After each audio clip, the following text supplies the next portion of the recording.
તો Gujarat prevention of gambling act, જે અગાઉ Bombay prevention of gambling act કહેવાતો હતો, આમાં બે પ્રોવિઝનનો પોલીસ ખૂબ ઉપયોગ કરે છે. એક સેક્શન 4. આ સેક્શન 4 મુજબ જ્યારે તમારે કોઈ મકાનની અંદર રેડ કરવી હોય તો એ પોલીસ સબ ઇન્સ્પેક્ટર કે પોલીસ ઇન્સ્પેક્ટરને સત્તા નથી. એના માટે ગ્રામ્ય વિસ્તારમાં એને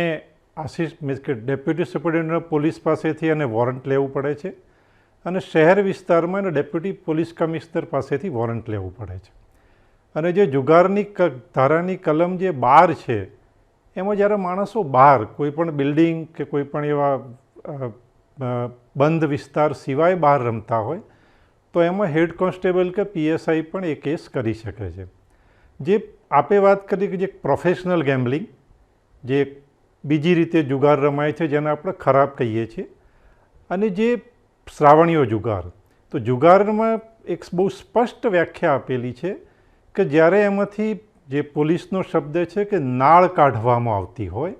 કેટલીક વ્યક્તિઓ ભેગા થઈને જુગાર રમતી હોય, અને જ્યારે દાવ પૂરો થાય, એ દાવ પૂરો થયા પછી એમાંથી જે જુગારની ક્લબ ચલાવતો હોય કે જે વ્યક્તિ જુગાર રમાડતો હોય એ પોતાનું કમિશન અંદરથી કાઢે